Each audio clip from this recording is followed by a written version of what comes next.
Hello, good morning everyone. जैसा कि आपकी आज की क्लास रसायन विज्ञान क्लास 10th की रासायनिक समीक अभिक्रियाएं एवं समीकरण चैप्टर की क्लास 3rd है। आप प्रत्येक दिन क्लास को पढ़ें, एक भी दिन मिस ना करें। अगर आप पढ़ाई को रेगुलरली पढ़ते रहेंगे तो कितना भी हार्ड कोर्स क्यों ना हो, कितना भी हार्ड कोर्स क्यों ना हो, वो आपको अच्छे से समझ में आता। बच्चे कहते हैं सब केमिस्ट्री नहीं समझ में आती है। हम इतनी आसानी से आपको केमिस्ट्री समझा देंगे जितना आप सोच भी नहीं सकते। आपको पता भी नहीं रहेगा केमिस्ट्री मेरे कब समझ में आ गई है। केवल आप रेगुलरली क्लास को पढ़ते रहिए, ठीक है ना बच्चों। एक कहावत है ना, बूंद बूंद से घड़ा भरता है, बूंद बूंद से घड़ा भरता है, उसी तरह थोड़ा थोड़ा रोज पढ़ने से सफलता प्राप्त हो जाती है। इसीलिए कहते हैं कि प्रत्येक दिन क्लास आपको अटेंड करनी है। तो स्टार्ट करते हैं। आज का हमारा टॉपिक रासायनिक समीकरण को संतुलित करना है। सेकंड क्लास से पहली क्लास में आपको बताया था कि हम रासायनिक समीकरण क्यों संतुलित करें। ऐसा क्या हम नहीं चाहते हैं समीकरण संतुलित करना, लेकिन द्रव्यमान संरक्षण नियम का हमें पालन करना पड़ता है। द्रव्यमान संरक्षण नियम में क्या आपको समझाया गया था कि ना तो पदार्थ उत्पन्न होता है, ना तो पदार्थ उत्पन्न होता है और ना ही उसका विनाश होता है। जैसे आप कोई समीकरण लेते हैं, जैसे बताया था हमने, जैसे आपने कोई 5 ग्राम, जैसे मान लीजिए आपने 5 ग्राम एक अभिकारक ले लिया, एक अभिकारक और ले लिया 5 ग्राम, तो इधर मिलने वाला जो प्रोडक्ट आपका होगा वो 10 ग्राम, जो उत्पाद बनेगा बच्चों वो 10 ग्राम बनेगा। ये अभिकारक कोई भी अभिकारक हो सकता है, अभिकारक ए हो सकता है प्लस अभिकारक बी हो सकता है, बनने वाला उत्पाद सी हो सकता है। अभिकारक ए प्लस बी उत्पाद सी। अगर ये 5-5 ग्राम की मात्रा में हम देते हैं तो इधर बनने वाला जो प्रोडक्ट होगा वो कितना 10 ग्राम बनेगा। क्यों? क्योंकि ऐसा नहीं होता है कि उसमें जो पदार्थ आपने अभिकारक लिया था 5 ग्राम, दूसरा ही 5 ग्राम लिया, इनमें से कोई भी उसका 1 भी % द्रव्यमान कम नहीं होगा। जितना आपने अभिकारक लिया था उतना ही उत्पाद के रूप में आपको मिलेगा। जैसे आपके सामने एक रिएक्शन है, देखिए hydrogen plus chlorine gives hydrogen chloride, gives hydrogen chloride. देखिए हमने इस तरीके से लिखा है hydrogen chlorine gives hydrogen chloride, मतलब हाइड्रोजन गैस और क्लोरीन गैस दोनों गैस से मिलकर क्या बनेगी, हाइड्रोजन क्लोराइड गैस। HCl जो हाइड्रोक्लोरिक एक अम्ल भी होता है, देखिए अभी तो इसी की बात करते हैं। जैसे हम इस रूप में लिख सकते हैं, इसे हम केमिस्ट्री की भाषा में लिखते हैं। देखिए हाइड्रोजन को हम H2 लिखते हैं, क्लोरीन को Cl2 लिखते हैं। गैस है इसलिए यहां G बना देते हैं, यहां Vg बना देते हैं, इधर बनेगा HCl। ये भी गैस के रूप में प्राप्त हुआ हाइड्रोक्लोराइड गैस। एक HCl गैस होती है, एक हाइड्रोजन क्लोराइड अम्ल भी होता है, उसे कहते हैं हाइड्रोक्लोरिक एसिड। वो एक अम्ल है, लेकिन यहां हमने गैस ली थी तो यहां HCl गैस के रूप में हाइड्रोजन क्लोराइड गैस ही मिलेगी। ओके, तो बात करते हैं। अब देखिए अब बैलेंस समीकरण में हाइड्रोजन 2 क्लोरीन 2, अब यहां आप देखें मिला क्या है HCl हाइड्रोजन क्लोराइड। लेकिन यहां यदि आप देखें तो यहां पे हाइड्रोजन की मात्रा 2 है, यहां पे क्लोरीन की परमाणुओं की संख्या 2 है और यहां हाइड्रोजन परमाणुओं की संख्या 2 है, लेकिन यहां क्या है HCl एक हाइड्रोजन एक क्लोरीन। अब आप सोचो यहां ये 2 हाइड्रोजन यहां 2 क्लोरीन, यहां कितना रह गया, एक हाइड्रोजन एक क्लोरीन। अब HCl अगर मैं यहां H2Cl2 लिखे, ऐसा कर नहीं सकते, ऐसा नहीं कर सकते। क्यों? H हाइड्रोजन क्लोराइड का गैस का सूत्र HCl होता है, H2Cl2 नहीं होता है, ठीक है ना, H2Cl2 नहीं होता है। तो हमें ऐसे ही बैलेंस करना है, उसके अणुसूत्र को नहीं बदल सकते हैं। ये एक सूत्र है, मॉलिक्यूलर सूत्र है केमिकल सूत्र है, इसे हम नहीं बदल सकते हैं। तो इससे बैलेंस करना है तो हमें यहाँ पे 2 का मल्टीप्लाई कर देंगे। अब देखिए आप 2 हाइड्रोजन यहाँ था, 2 हाइड्रोजन यहाँ भी हो गया है, 2 क्लोरीन 2 क्लोरीन 2 हाइड्रोजन आगे गुणा कर देते हैं, 2 हाइड्रोजन क्लोरीन बैलेंस हो गए। ओके, इस तरीके से समीकरण को बैलेंस करते हैं।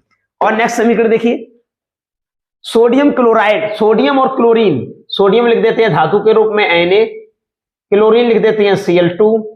अगर ये जी ना भी लिखें, ये वाली जी, कोई प्रॉब्लम नहीं। अगर ये आप ये जी ना लिखें तब भी कोई दिक्कत नहीं, हमने बता ही दिया था आपको। यदि ये जी ना लिखें तब भी कोई दिक्कत नहीं है, लिख दें तब भी कोई प्रॉब्लम नहीं है। ओके, दोनों तरीके से है। अब सोडियम और क्लोरीन क्या मिलकर बनाते हैं? Sodium chloride. जैसे कि आप जानते हैं बच्चों, क्या सोडियम क्लोराइड का सूत्र है? क्या है? NaCl। क्या है? NaCl। तो लिख देंगे NaCl। अब देखिए दोनों ने, सोडियम क्लोरीन ने मिलकर क्या बनाया? Sodium chloride, NaCl। अब यहां देखिए सोडियम तो एक है लेकिन क्लोरीन कितने हैं? 2। कितने हैं? 2। और यहां केवल लिखा NaCl, एक Na, लेकिन क्लोरीन या एक है या 2 है। तो क्या करेंगे? हमें Cl यहाँ 2 का गुणा नहीं करेंगे, गलत हो जाएगा। बताया, NaCl नहीं बदल सकते। सोडियम क्लोराइड का सूत्र NaCl, तो इसे हमें 2 लगाने से नहीं बदल सकती। बैलेंस ऐसे करना है, केवल आगे अगर मैं 2 का गुणा कर दें, अब देखो NaCl हो गया 2 क्लोरीन 2 Na। अब क्या हुआ? अब क्या हुआ? अब देखो, अब ऐसा हुआ, देखिए बच्चों, क्लोरीन तो आपने 2 कर लिए, क्लोरीन तो 2 कर लिए, लेकिन भाई सोडियम अनबैलेंस हो गया। सोडियम यहाँ 1 था, यहाँ 2 हो गया। अब मुझे क्या करना है? सोडियम में 2 का गुणा कर देना है। लो, बराबर संख्या होगी, 2 इधर भी हो गया, सोडियम 2 इधर भी हो गया, 2 क्लोरीन इधर भी है, 2 क्लोरीन इधर भी है, 2 NaCl बन गया। कितना इजी है? कितना इजी है? बहुत इजी है। इस तरीके से रिएक्शन पता ही नहीं लगती, आप आसानी से समीकरण बैलेंस कर लेते हैं, ठीक है ना। लेकिन आपको समीकरण बैलेंस करने के लिए बच्चों क्या जरूरी जानना है? आपको अणुसूत्र जानने चाहिए, आपको रासायनिक सूत्र आने चाहिए। बहुत से बच्चे कहते हैं सर हम रिएक्शन करें कैसे? मुझे रासायनिक सूत्र ही नहीं आते हैं। क्या कहते हैं बच्चे? मुझे रासायनिक सूत्र ही नहीं आते हैं। भाई रासायनिक सूत्र आपको सीखने पड़ेंगे, रासायनिक सूत्र बनाने पड़ेंगे। रासायनिक सूत्र कैसे बनते हैं वो मैं भी आपको थोड़ा बता देंगे। इस तरीके से रासायनिक सूत्र बनाएंगे। लेकिन रिएक्शन करना बहुत आसान, और आप रिएक्शन जब भी कर सकते हैं रासायनिक अभिक्रिया जब आपको फार्मूला आता हो। क्या आना चाहिए?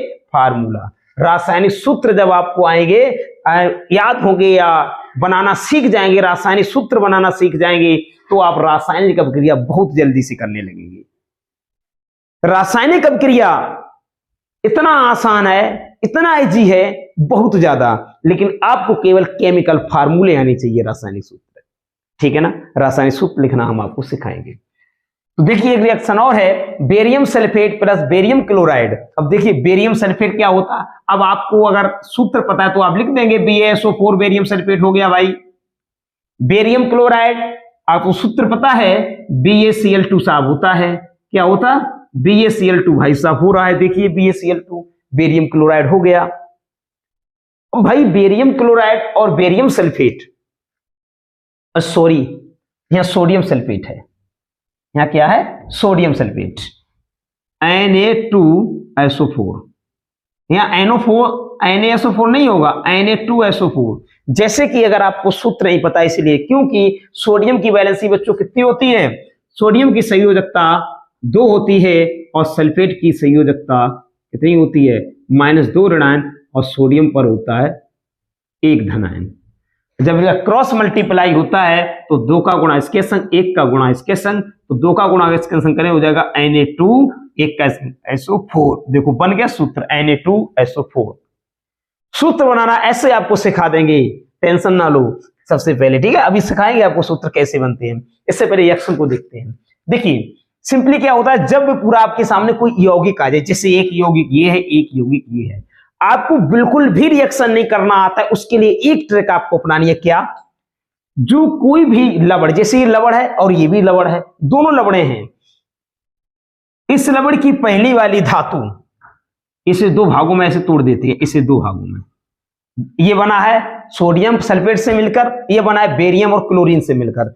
अब इसका आगे वाला पद इसके पीछे वाले पद से क्रिया करेगा, ये वाला इसके संग क्रिया कर लेगा और इसका पीछे वाला इसके आगे वाले पद से क्रिया कर लेगा। देख रहे हैं ना? जब Na ने क्लोरीन से क्रिया करी तो क्या बन गया, NaCl बना। अब देखिए 2 Na भी है 2 क्लोरीन भी है, वेरी सिंपल, तो इन्हें दोनों में 2 का गुणा मार दू, मार दिया, 2 सोडियम 2 क्लोरीन तो 2 NaCl हो गया। अब यहां देखिए बचा आपके पास क्या, इसका लास्ट वाला पद सेकंड पार्ट, ये फर्स्ट पार्ट था ये सेकंड पार्ट था, फर्स्ट वाले पार्ट ने इसके सेकंड पार्ट से क्रिया कर ली, इसके फर्स्ट पार्ट ने इसके सेकंड पार्ट से क्रिया कर ली। दीजिए देखिए तो ये बन जाएगा SO4 Ba, तो क्या हो जाएगा BaSO4 बेरियम सल्फेट। देखिए पूरा समीकरण बैलेंस है, 2 Na 2 Na 2 chlorine 2 chlorine, 1 SO4 1 SO4 1 Ba 1 Ba, तो बन गया सोडियम क्लोराइड बेरियम सल्फेट। कितना इजी है, नोट कीजिए, एकदम स्क्रीनशॉट लीजिए। समझाया रिएक्शन करना कितना आसान है। देखिए तो मैं आपको रिएक्शन करने से पहले कुछ सूत्र लिखना सिखाते हैं, सूत्र कैसे लिखते हैं, ओके, फिर आपको बहुत इजी लगने लगेगी। ओके चलो नोट कीजिए।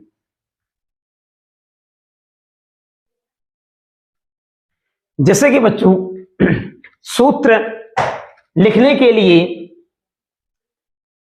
हमें कुछ एलिमेंट याद होने चाहिए। हम ये नहीं कह रहे हैं आप पूरे एलिमेंट्स याद कर लीजिए, वैसे तो एलिमेंट टोटल केमिस्ट्री में 118 एलिमेंट हैं, 118 elements in the chemistry and present, मतलब टोटल केमिस्ट्री में अगर बात की जाए तो 118 तत्व उपस्थित है केमिस्ट्री के अंदर, ठीक है ना। लेकिन आपको मैं सूत्र लिखना सिखाएंगे कि सूत्र कैसे लिखते हैं, उसके लिए आपको बच्चों 30 एलिमेंट्स याद करने पड़ेंगे। इतना तो आप कर ही लिख सकते हो, मैं ये नहीं कहते आप 118 तत्व पूरे याद कर लो, नहीं कह रहा हूं, आप इतना लोड नहीं डाल रहा हूं कि 118 तत्व याद कर लो, लेकिन भाई इतना तो कर सकते हो, 30 एलिमेंट तो याद कर ही सकते हो। 30 एलिमेंट याद करना बहुत आसान है, आप 30 एलिमेंट याद कर लीजिए, गारंटी लेता आपको सूत्र लिखने की फुल गारंटी हम सिखा दूंगा सूत्र कैसे लिखे जाते हैं। देखिए कितना आसान है, hydro helium lithium beryllium boron carbon nitro oxygen fluorine neon sodium magnesium aluminium silicon phosphorus sulphur chlorine argon potassium calcium scandium titanium vanadium chromium manganese iron cobalt nickel copper zinc. इस तरीके से आपको ऐसे रट लीजिए एलिमेंट्स और हम आपको सिखा देंगे कैसे सूत्र लिखते हैं। देखिए आपने कक्षा 9th में जैसे पढ़ा होगा, एक बोर और बरी नाम के वैज्ञानिक थे, एक बोर और एक बरी, उन्होंने बताया था जो आपको ये दिखे रहे हैं ये इनके परमाणु क्रमांक होते हैं, ये परमाणु क्रमांक और प्रतीक और नाम इनके आपको याद करने हैं। कि जैसे हाइड्रोजन मैंने नाम लिया, हाइड्रोजन का प्रतीक H है, हमने किया सोडियम, सोडियम का प्रतीक Na है, मैग्नीशियम का प्रतीक Mg है, सिलिकॉन का प्रतीक Si है और क्लोरीन का प्रतीक 17 है। तो ऐसे प्रतीक क्लोरीन का प्रतीक Cl है, परमाणु क्रमांक 17 है।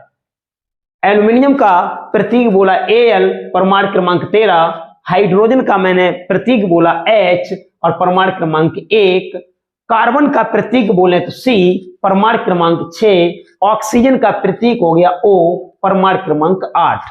इतना आपको याद करना है परमाणु क्रमांक और प्रतीक प्रत्येक तत्व के। ओके तो देखते हैं, बोरबरी ने बताया था प्रत्येक परमाणु के, उन्होंने एक नियम दिया था, एक इलेक्ट्रॉनिक विन्यास भरने के लिए उन्होंने एक थ्योरी दी थी, बताया था KLMN, उन्होंने ये बताया था, ये कोष बताया। बोरबरी ने कहा था कोषों में परमाणुओं के इलेक्ट्रॉन किस तरीके से भरते हैं। जब आप परमाणुओं के इलेक्ट्रॉन भरना सीख लेंगे तो इनकी संयोजकता निकालनी आ जाएगी। जब संयोजकता निकालनी सीख जाएंगे तो आराम से सूत्र लिखना आ जाएगा। जैसे हमने आपसे कहा कि साहब इसमें आप बोरबरी नियम के अनुसार इन कोषों में इलेक्ट्रॉन को भरिए, मैंने कहा सोडियम का इलेक्ट्रॉनिक वितरण कीजिए। आपको पता है सोडियम का परमाणु क्रमांक कितना है, 11। तो सबसे पहले सिस्टम होता है, इसमें मैक्सिमम इलेक्ट्रॉन 2 आ सकते हैं, इसमें 8 आ सकते हैं, इसमें 18 आ सकते हैं, इसमें 32 आ सकते हैं। भरने का रूल्स ये है, सबसे पहले के कोष भरते हैं, के कोष में 2 इलेक्ट्रॉन आते हैं, जैसे के कोष पूरा भर जाता है एल कोष को भरना प्रारंभ कर देते हैं। एल कोष में जैसे 8 इलेक्ट्रॉन हो जाते हैं, एल कोष के तुरंत बाद एम कोष को भरना प्रारंभ कर देते हैं। लेकिन एम कोष में जैसे ही 8 इलेक्ट्रॉन हो जाते हैं, हम एम को 8 से आगे 18 तक नहीं भरते हैं, एम को 8 से आगे भरने से रोक देते हैं। उसके बाद n को भरना प्रारंभ करते हैं। जैसे ही n में 2 इलेक्ट्रॉन हो जाएं, फिर n को भरना रोक देते हैं और m को पुनः 8 से आगे 18 तक भरते जाते हैं। फिर जब 18 m में हो जाते हैं तब इसे हम 2 से आगे 32 तक भरते जाते हैं। ये भरने का नियम है। जैसे हमने कहा सोडियम में सबसे पहले सोडियम का इलेक्ट्रॉनिक वितरण करना, ये इलेक्ट्रॉनिक वितरण कहलाता है। के में कितने इलेक्ट्रॉन भर सकते हैं? सबसे पहले 2। अब बचे कितने? अब इसके पास बचे हैं 9 और हमने 8 भर दिए एल में, क्योंकि मैक्सिमम इलेक्ट्रॉन एल में कितने आ सकते हैं? 8। अब बचे कितने? देखिए 2 और 8 कितने? 10 और एक बचा वो भर दिया एम में। अब इसमें यह देखा जाता है कि बाह्यकोश में अगर 1 से लेकर 4 तक इलेक्ट्रॉन आते हैं तो परमाणुओं की संयोजकता उन्हीं इलेक्ट्रॉनों के बराबर होती है। इसके बाह्यकोश अगर देखा जाए, बाह्यकोश कहते हैं लास्ट वाला कोश, बाह्यकोश ये रहा एम में कितना इलेक्ट्रॉन आया? 1। एम में कितना इलेक्ट्रॉन आया? 1। तो इसकी संयोजकता हो गई 1। संयोजकता कितनी हो गई? 1। ठीक है ना। अगर इसमें अगर जैसे मैं लिख दिया एल्यूमिनियम, यहां देखिए 13 है, 2 इसमें भर दिए, 8 इसमें भर दिए, कितने? 8 2 10, बचे कितने? 3 भर दिए एम में, तो बाह्यकोश में कितने आ गए? 3 इलेक्ट्रॉन। तो संयोजकता कितनी हो जाएगी? 3। संयोजकता कितनी हो जाएगी? 3। मतलब बाह्यकोश में यदि 1 से लेकर 4 तक इलेक्ट्रॉन आते हैं, ठीक है ना, तो संयोजकता उन्हीं इलेक्ट्रॉनों के बराबर होती है। अगर 4 से ज्यादा आ जाए तो, अगर 5 से 7 तक इलेक्ट्रॉन आते हैं, जैसे मान लीजिए, इसे नोट कीजिए, हाँ यहां देखिए, अगर 5 से 7 तक आते हैं, जैसे के एल एम एन, अगर 5 से 7 आते हैं साहब, तो क्या करें हम? देखिए 4 से ज्यादा आते हैं, जैसे मान लीजिए आपके पास यहां पर है फास्फोरस 15 है, इसमें देखिए फास्फोरस कहां पे है? ये रहा 15 है परमाणु क्रमांक। तो 2 तो भर दिए के में, एल में भर दिए 8 2 10, बचे कितने? 5। अब यहाँ आगे 5, बाह्यकोश में कितने आगे? 5। अब यहाँ संयोजकता 5 नहीं होगी, अभी आपको बताया था मैंने, बोरबरी ने ये बताया था कि अगर 1 से लेकर 4 तक इलेक्ट्रॉन बाह्यकोश में है तो संयोजकता उन्हीं इलेक्ट्रॉनों के बराबर है। अगर 5 से 7 आती है, जाते हैं, 5 से लेकर 7 तक इलेक्ट्रॉन बाह्यकोश में जाते हैं तो संयोजकता निकालने के लिए एक फार्मूला होता है 8 माइनस n। क्या होता है? 8 माइनस n सूत्र से निकालते हैं संयोजकता, 8 माइनस n। देखिए 8 और n क्या होता है? n बाह्यकोश के इलेक्ट्रॉनों की संख्या। n क्या है? बाह्यकोश के इलेक्ट्रॉनों की संख्या। बाह्यकोश कौन है? m, जो लास्ट का कोश बाह्यकोश कहलाता है, इसी को हम संयोजी कोश कहते हैं। बाह्यकोश या संयोजी कोश कितने इलेक्ट्रॉन है? 5। तो जो 5 है, जो n की संख्या होगी, n बराबर 5, बाह्यकोश की संख्या क्या है? Small n। तो यहां लिखेंगे 8 माइनस 5, 8 माइनस n था, कितना हो गया? 3। संयोजकता कितनी निकली? 3। इस तरीके से निकाल लोगे, कितना आसान है निकालना। एक और देखते एग्जांपल। यदि साहब यहां पे देखिए क्लोरीन 17 वाला आ जाए, फिर क्या करेंगे? तो देखते हैं, के में भर लिए 2, एल में भर लिए 8, एल में भर लिए 8, एम में भर लिए 7, 8 तो 10 7 17, देखिए 17 है। बाह्यकोश में कितने इलेक्ट्रॉन गए? कितने गए? 7। अब देखिए, अब बताए 5 से लेकर 7 तक बाह्यकोश में इलेक्ट्रॉन आते हैं तो क्या करते हैं? 8 माइनस n सूत्र लगाकर संयोजकता निकाल देते हैं। तो निकालिए, संयोजकता बराबर 8 माइनस 7 बराबर 8 में 7 कितना? 1। देखो बैलेंसी कितनी आई? 1। तो इस तरह अगर किसी परमाणु के बाह्यकोश में 8 इलेक्ट्रॉन हो जाए तो संयोजकता 0। अगर परमाणु के बाह्यकोश में 8 इलेक्ट्रॉन आ जाए तो संयोजकता 0। देखिए दिखा रहे हैं, ये नोट कर लीजिए। हो गया? ओके।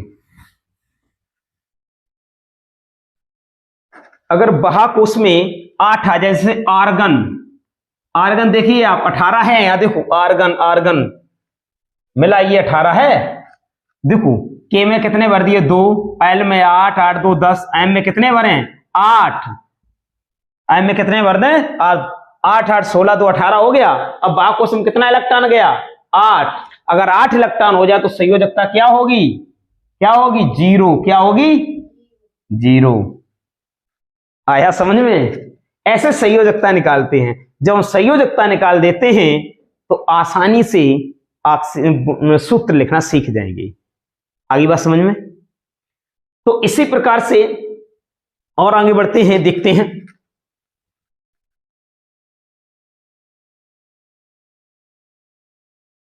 देखिए, यदि आगे देखते हैं सूत्र कैसे लिखेंगे। यदि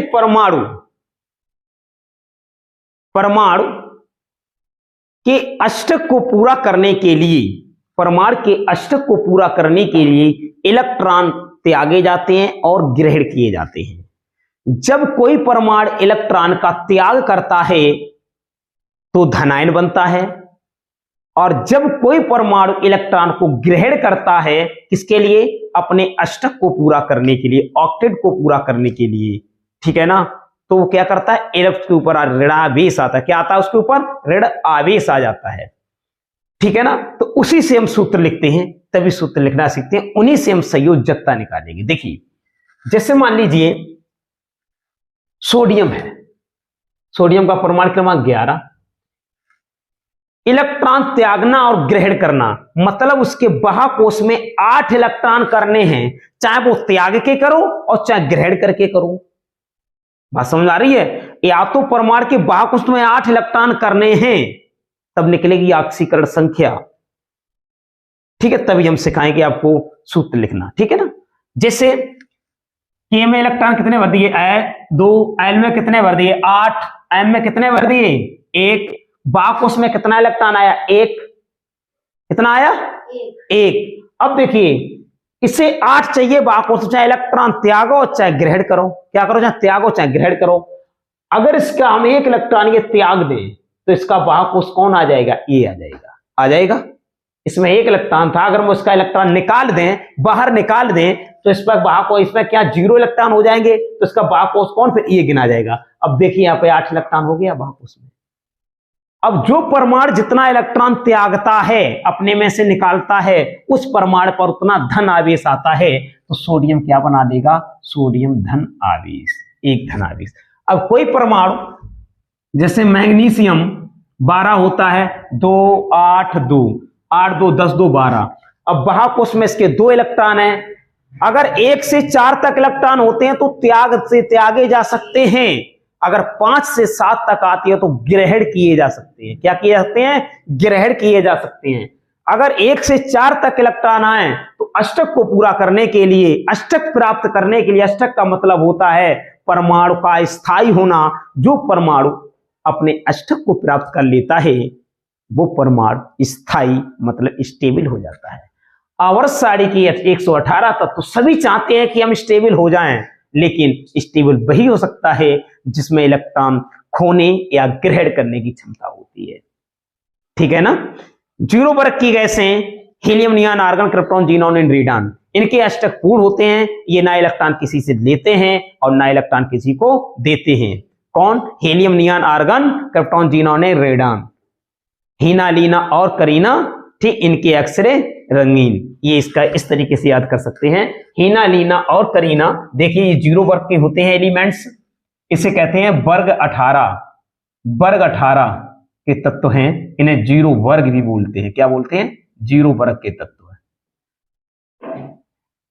helium, neon, argon, krypton, krypton मतलब Kr, krypton, xenon and radon.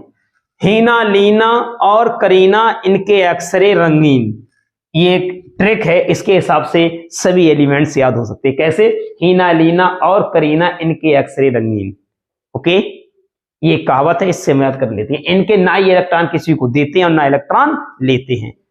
अब देखिए मैग्नीशियम के बाह्यकोश से कितना इलेक्ट्रॉन है, ये अष्टक को पूरा करना चाहता, अब ये अष्टक प्राप्त नहीं, ये चाहता मैं अपने 2 इलेक्ट्रॉन खो देंगे, हम दे सकते हैं, लेकिन मैं क्या स्थायी होना चाहते हैं, मेरे भरे आप, हमसे आप 2 इलेक्ट्रॉन लीजिए, हमसे आप 2 इलेक्ट्रॉन लिए, अपने इलेक्ट्रॉन देना चाहता है, लेकिन कहता मैं स्थायी हो जाए, भले मेरे इलेक्ट्रॉन चले जाएं, तो अपने ये इलेक्ट्रॉन को त्याग देगा। जब इलेक्ट्रॉन को त्याग देगा तो इसका बाह्यकोश ये हो जाएगा, है ना। इसने कितने इलेक्ट्रॉन त्यागे, 2, तो इसके ऊपर क्या आ जाएगा, Mg पर 2 धनावेश, देखिए आ गया, ठीक ना। इसी प्रकार एल्यूमिनियम Al, इसका 13 परमाणु क्रमांक 2 8 बाकुसम 3 8 2 10 3 13 हो गया 13। बताइए होगा। तो अब देखिए ये भी स्टेप पूरा करना चाहते हैं, अगर ये 3 अपने इलेक्ट्रॉन निकाल दे तो इसका बाकोस ये हो जाएगा ना, तो इसका अष्टक प्राप्त हो जाएगा। जैसे इसने अपना इलेक्ट्रॉन निकाला, इसका बाकोस ये हो गया, 8 इलेक्ट्रॉन आ गए, अष्टक प्राप्त हो गया। इसने अपने 2 इलेक्ट्रॉन निकाल दिए, इसका बाकोस ये हो गया, इसका भी अष्टक प्राप्त हो गया, ठीक है ना। जब इलेक्ट्रॉन निकल गए तो बाकोस ये हो गया। अब ये अपने कितने 3 इलेक्ट्रॉन को निकाल दे तो उसका बाकोस ये भी अष्टक को प्राप्त कर लेगा। तो 1 से 4 तक इलेक्ट्रॉन बाकोस में 1 से 4 तक आते हैं तभी त्यागे जा सकते हैं, ठीक है ना। अब बात आती है अगर परमाणु इलेक्ट्रॉन ग्रहण करे तो अष्टक को पूरा करने के लिए देखते हैं। देखिए स्टूडेंट्स, अगर अभी तो आप बताए थे अपने बाकोस को प्राप्त करने के लिए परमाणु क्या करते हैं, इलेक्ट्रॉन दे सकते हैं। वो कहते हैं अपने इलेक्ट्रॉन दे सकते हैं लेकिन मुझे स्थायी होना है। स्थायी मतलब स्टेबल, और स्टेबल होने के लिए कितने इलेक्ट्रॉन चाहिए बाकोस? 8। कितने चाहिए? 8 इलेक्ट्रॉन किसी परमाणु की बाकोस में हो जाते हैं तो परमाणु कैसा हो जाता है? स्थायी, ठीक है। अभी आपने सीखा था अगर परमाणु के बाकोस में 8 इलेक्ट्रॉन हो जाएंगे तभी स्थायी होगा। अब देखिए जब परमाणु इलेक्ट्रॉन त्यागते थे तब स्टेबल होते थे। अब यहां देखिए, यहां त्यागने के लिए इलेक्ट्रॉन है ही नहीं, 1 से 4 तक होते हैं तभी तो त्यागते हैं। यहां देखिए बाकोस में कितना इलेक्ट्रॉन आया? 1 से 4 तक तो है नहीं भाई। कितना है? 6 है, 6 है। अगर 4 तक होता तो त्याग सकते थे ना, तो 6 है तो हम क्या करें? तो त्यागेंगे नहीं, तो ग्रहण करेंगे। बात ये होती है इलेक्ट्रॉन अगर देने पड़े, कम देने पड़े तो त्यागे जाते हैं, या मतलब 6 दे नहीं सकते, ये देखते हैं कि कितने देने से कम दिए जाए तो अष्टक प्राप्त हो जाए, या कम से कम लिए जाए तो अष्टक प्राप्त हो जाए। अगर मैं इसे देंगे तो 6 निकालने पड़ेंगे। के एक ऐसा कोष है ये 2 ही पर अपना स्थायित्व प्राप्त कर लेता है, क्यों? इसके बाद इसमें 2 इलेक्ट्रॉन आ ही सकते हैं केवल। अगर के में 2 इलेक्ट्रॉन तो अपनी स्टेबिलिटी को प्राप्त कर लेता है। अगर इसके 6 इलेक्ट्रॉन निकालो तो वो अपनी स्टेबिलिटी की तरफ बढ़ेगा। अन्य सभी के को छोड़कर बाकी सभी कोषों में 8 इलेक्ट्रॉन बाकोस में होंगे तभी स्थायी होगा। लेकिन के एक ऐसा कोष है जो 2 इलेक्ट्रॉन पर स्टेबल हो जाता है, स्थायी। ओके, अब ये कितने इलेक्ट्रॉन को अगर इसे खोए तो 6, तो बहुत खोने पड़ेंगे, है ना। अगर आपसे कोई कहे भाई हम स्टेबल होना चाहते हैं, स्थायी होना चाहते हैं, और वो कहे मुझे भाई कितना 6000 रुपए दीजिए तब आपको स्टेबल करेंगे। अगर दूसरा इंसान क्या कहता, अरे यार वो तुम्हें 6000 में स्टेबल करेगा। स्टेबल का मतलब है तुम कोई चीज खरीदना चाहते हो, तुम चाहते हो ये मुझे मिल जाए, तुम वहां स्थायी तो अपने आप को कैसा कर लोगे? आप संतुष्ट हो जाए। स्थायी का मतलब संतुष्ट होना। परमाणु स्थायी होता है तो परमाणु संतुष्ट हो जाता है, इसीलिए उसे कहते हैं स्टेबिलिटी प्राप्त करना। तुम्हें कहता है कि हम तुम्हें जो चीज देंगे तुम संतुष्ट हो, मुझे 6000 रुपए चाहिए। अब दूसरा आता है बंदा कहता है कि अरे यार तुम उसे 6000 रुपए दोगे तब वो आपको स्थायी करेगा, आप मुझे 2000 रुपए दीजिए हम आपको स्थायी कर लेते हैं, यही चीज आपको 2000 में दे देंगे। किसी दुकानदार के पास गए, आपको वो चीज पसंद है, आप कहते मुझे ये मिल जाए यार, मुझे संतुष्टि हो जाए, मुझे यही चाहिए। अब दूसरा वो दुकानदार कहता है नहीं यार मुझे 6000 में देंगे। तो एक और दूसरा दुकानदार आता है पास में, दूसरे दुकानदार वो कहता है कि यार तुम 6000 में, हम तुम्हें 2000 में ये चीज दे देंगे, तुम्हें यही तो चाहिए, स्थायित्व चाहिए, स्टेबिलिटी चाहिए, तुम्हें स्थायी होना है, हमें 2000 रुपए दो। तो क्या सोचेगा परमाणु कि यार क्या हम उसे 6 इलेक्ट्रॉन दें तब वो स्थायी करेगा? परमाणु कहेगा।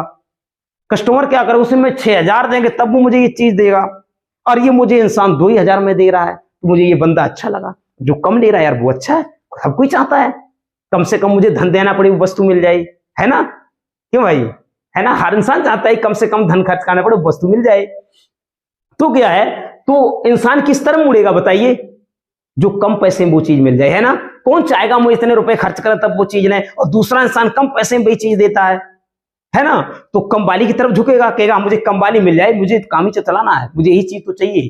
तो ये परमाणु कहता है हम 6 इलेक्ट्रॉन क्यों दें?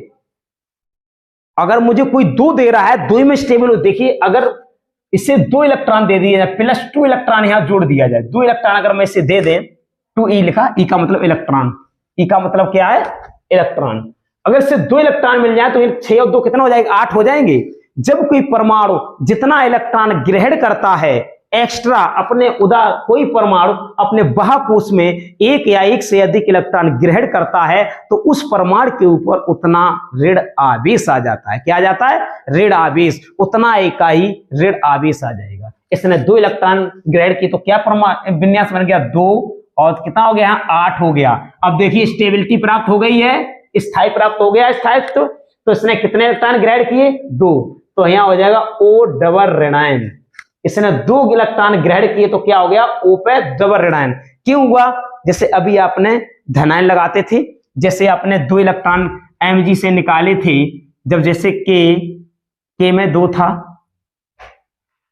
L में 8 था, M में 2 था, 8 2 10 2 12। इसने 2 इलेक्ट्रॉन निकाले तो Mg आपने क्या लिखा था? 2 धनायन आए थे।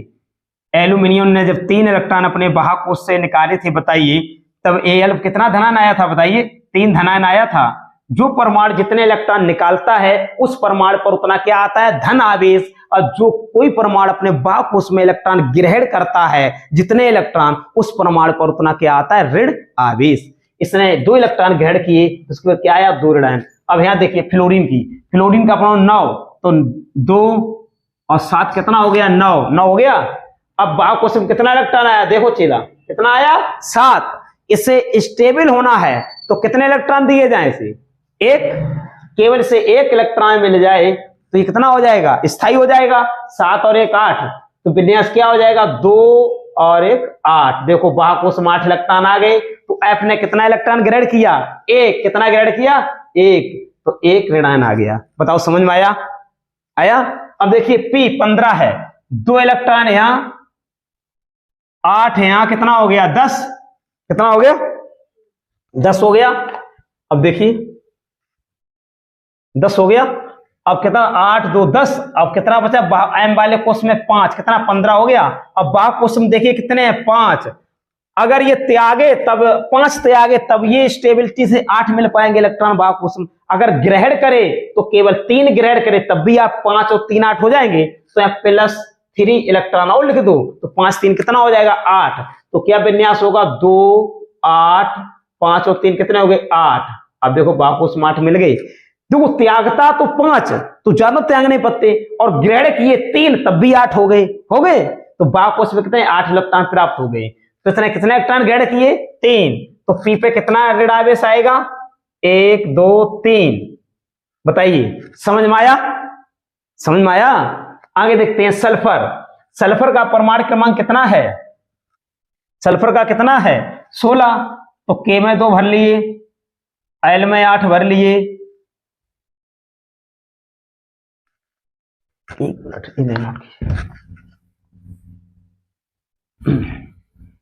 P वाला आप देखने पहले। P ने कितने इलेक्ट्रॉन ग्रहण किए? 1 2 3। तो यहाँ 2 हो गया, यहाँ 8 हो गया, और M के सामने 8 हो गया था। ठीक है ना? ग्रहण करने पर कि उस वाले में इसने ग्रहण किए थे 5 था, +3 ऐड किया था। अब यहां पर देखो सल्फर 16, 2 इसमें, 8 इसमें, 10 और 6 16।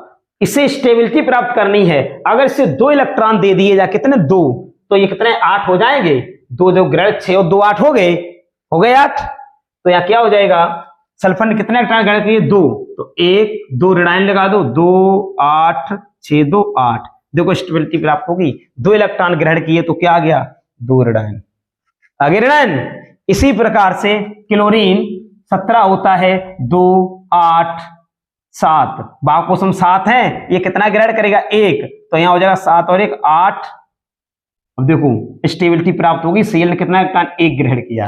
तो जो आपको ये ऋण आवेश प्राप्त हुए, जब इलेक्ट्रॉन कोई परमाणु इलेक्ट्रॉन ग्रहण करता है तो क्या मिलता है? ऋण आवेश। और जब कोई परमाणु इलेक्ट्रॉन त्यागता है तो क्या मिलता है? धन आवेश। क्लियर? नोट कीजिए, स्क्रीनशॉट लीजिए। देखिए बच्चों, निम्न यौगिकों के रासायनिक सूत्र लिखिए। देखिए हम बताते हैं कैसे लिखते हैं। देखो सबसे पहले मैग्नीशियम ऑक्साइड। मैग्नीशियम ऑक्साइड जैसे कि नाम है, तो मैग्नीशियम का मतलब क्या है? Mg। ऑक्साइड का मतलब है ऑक्सीजन। अब आप देखिए मैग्नीशियम पर कितना धनावेश अभी आया था जब इलेक्ट्रॉन त्यागे थे? 2। तो लिखते हैं 2 धनायन। ऑक्सीजन की जब आपने इलेक्ट्रॉन अष्टक पूरा किया तो ऑक्सीजन कितने ऋणायन आए थे? 2 ऋणायन आए थे। अब क्या करते हैं, जब धनावेश ऋणायन की संख्या बराबर होती है तो जितना इसकी ऑक्सीकरण इसकी संख्या के 2 धनावेश हैं तो इसकी संयोजकता लिखते हैं 2 और इसकी भी संयोजकता लिखते हैं 2। इस तरीके से अब क्या होता है, देखिए इस 2 का गुणा इसके साथ, इस तरीके से आप समझ लीजिए, यहां से हटाइए आप। जैसे कि आपको पता है मैग्नीशियम पे कितना धनावेश आता है, देखिए 1 मिनट, Mg पर अभी धनावेश था 2 और ऑक्सीजन पर ऋणावेश कितना था 2। तो देखिए जब 2 धनावेश पे थे तो इसका मतलब है इसकी जितना धनावेश होता है वो भी एक संयोजकता होती है, ऋणावेश हो वो भी एक संयोजकता होती है। धनावेश कितना 2 तो इसकी संयोजकता 2 और ऑक्सीजन कितना ऋणावेश 2 तो इसकी भी संयोजकता 2। जब बराबर संयोजकता होती है तो इसका गुणा इसके साथ, इसका साथ इसके करेंगे, ठीक है ना। जब बराबर संयोजकता होने से होगा क्या, तो बराबर जो सूत्र निकलेगा MgO निकलता, क्या निकलता है? MgO। इसमें कार्य ये है 2 धनायन से 2 ऋणायन इस तरीके से कैंसिल निरस्त भी कर सकते हैं, ठीक है ना। अब यहां आपका जब समान संख्या होती है, जब समान संख्या होती है विपरीत आवेश की तो निरस्त हो जाती हैं। तो यहाँ दोनों संयोजकताएं जब समान होती हैं, संख्या में समान हो लेकिन आवेश अलग अलग हो, साइन धनायन और ऋणायन की यहाँ संख्या समान है तो उनका आवेश निरस्त हो जाता है और इसका यहाँ पे कोई मान नहीं रहता, सीधा MgO हो जाता है, ठीक है ना। इस तरीके से ऐसा इसमें समझ लें, या और भी इससे ये बात समझ नहीं तो ऐसे सिंपली कर दे, हो यहाँ एल्यूमिनियम यहाँ क्लोरीन, तो एल्यूमिनियम मतलब कितना धनावेश आया था? 1 2 3 धनावेश आया था एल्यूमिनियम। क्लोरीन कितना ऋणायन आया था? 1 ऋणायन आया था। इसका 1 का गुणा इसके साथ, इसका इसके साथ, कैसे? जैसे बात वही है, 1 के यहाँ Cl के नीचे क्या लिखना था मुझे? 1, इसके L के नीचे क्या लिखना था? 3। इनकी संयोजकता इस तरीके से लिखते। अब क्या होगा, इसका गुणा इसके साथ, इनका क्रॉस मल्टीप्लाई होता है केवल, याद रखना। जो ऑक्सीकरण वो संयोजकता है इसका क्रॉस मल्टीप्लाई होता है, कैची गुणा। अब 3 का गुणा इस क्लोरीन के, देखो इनका गुणा इस क्लोरीन के साथ होगा और इसका 1 का गुणा इस Al के साथ होगा और 3 का गुणा इस Cl के साथ होगा। तो सूत्र क्या बनेगा, देखिए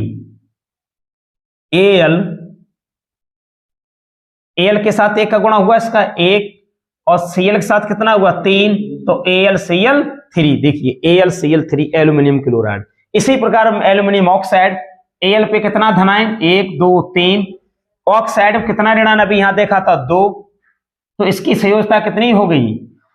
या ऐसे मान यहीं पे मान लो कोई दिक्कत नहीं, इसका 2 का इसके साथ गुणा और इसका इसके साथ क्रॉस मल्टीप्लाई। बताइए 2 का इसके साथ गुणा होगा क्या हो जाएगा? Al2। 3 का गुणा O के साथ होगा क्या हो जाएगा? O3, Al2O3 aluminium oxide. Calcium chloride इसी प्रकार Ca पे कितना धनायन? 2 आएगा, जब Mg पर 2 तो Ca पे ही आ जाएगा, तो 2 धनायन। क्लोराइड पर, क्लोरीन पर 1 ऋणायन, क्रॉस मल्टीप्लाई कीजिए, 1 का गुणा जब इसके साथ हो जाएगा Ca, 2 का गुणा इसके साथ हो जाएगा Cl2, CaCl2। देखिए कितना आसान सूत्र लिखना हुआ। चाहे यहाँ पे 2 संख्या मान सकते हो, कोई दिक्कत नहीं, ये और ये बात वही है, चाहे नीचे लिख लो चाहे ऊपर लिख लो, इसका गुणा इसके संग 2 का और इसका 1 का गुणा इसके संग, ठीक है ना। तो क्या हुआ? CaCl2। 1 का गुणा क्या 1 लिखेंगे? 1 का कोई मतलब ही नहीं, 1 का गुणांक है ना। इस तरीके से ऐसे और सूत्र लिखे जाते हैं। लिखिए सूत्र, नोट कीजिए।